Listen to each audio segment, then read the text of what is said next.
이번에 장동혁 후보가 대표로 됐지 않습니까? 이분이 1.5선인데 어떻게 대표가 되었느냐?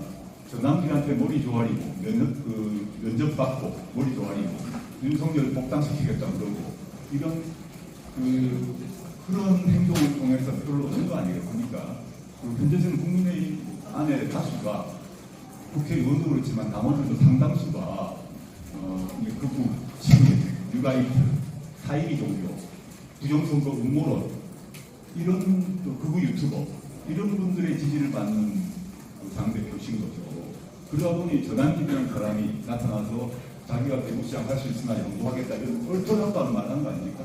전환기 씨의 그런 발언은 현재 국민의힘의 현 주소를 보이는과 동시에 대구 시민에 대한 모욕이라고 봅니다. 짧게 제 모두 발언은 그만하고 질문하시면 제가 추가로 뭐든지 답하겠습니다. 네, 오늘 소속을 좀 밝혀주시고 해주시면 좋겠습니다. 네, 오마이뉴스 조정훈 기자입니다. 대구 경북을 돌아다니면서 내년 지방선거도 관련해서 지금 고심을 하실 것으로 보여지는데요. 얼마 전에 경남의 한 방송에서 지방선거 때 광역단체장에 국민의힘이 당선되지 않도록 하겠다 이렇게 말씀하신 적이 있습니다. 그래서 TK와 관련된 어떤 보관이 있으신지 하나 하고요.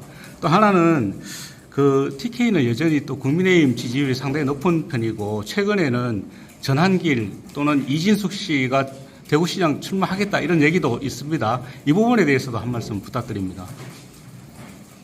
제가 현재 당대표도 아니고 그래서 지금 내년 6월 지방선거 전략에 대해서 말하는 것은 좀 조심스럽다 생각을 합니다. 제가 11월경에 당대표를 뽑는 전당대회가 열리고 제가 만약에 선출이 된다면 그때 지방선거 기획단을 만들고 TK 지역에서 어떤 전략을 취할 것인가를 말씀드릴 수 있을 것입니다. 오늘 그때 밀기도 하고 다만 TK 지역에서 광역의회에서 지금과 같은 방식이 아니라 중대정부 구조로 바뀌어야겠다는 생각을 합니다.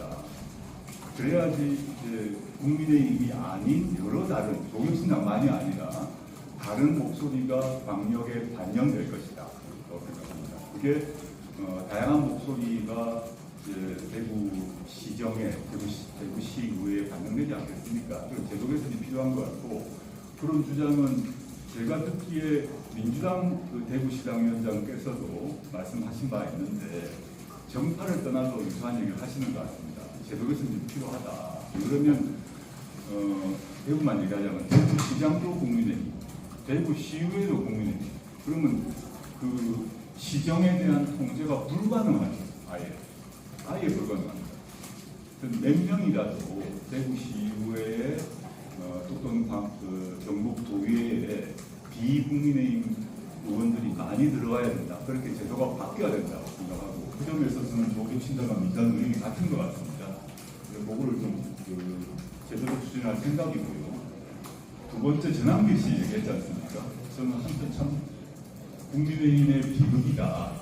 또한 대구의 비극이고 보수의 비극, 한국 보수의 비극이라고 생각하는 게 이미 지금 국민의힘은 저는 보수 정당이 아니라고 생각합니다.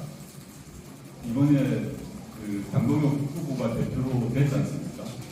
이분이 1.5선인데 어떻게 대표가 되었느냐? 전남길한테 머리 조아리고 면접 받고 머리 조아리고 윤석열을 복당시키겠다 그러고 이런 그런 행동을 통해서 표를 얻는 거 아니겠습니까? 현재는 국민의힘 안에 다수가 국회의원도 그렇지만 당원들도 상당수가 극우, 친일, 뉴라이트, 사이비 종교, 부정선거 음모론 이런 극우 유튜버 이런 분들의 지지를 받는 당대표신 거죠.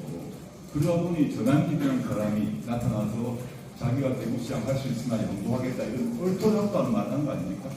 전환기 씨의 그런 발언은 현재 국민의힘의 현 주소를 보이는과 동시에 대구 시민에 대한 모욕이라고 봅니다.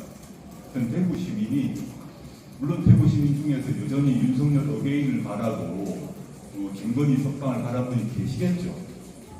그건 뭐 사상의 자유이기 때문에 말할 수 없는데 그런 윤석열이 복귀하고 김건희가 복귀되는 게 대구의 발전과 대한민국의 발전에 도움이 되는가? 전혀 그렇게 생각하지 않습니다.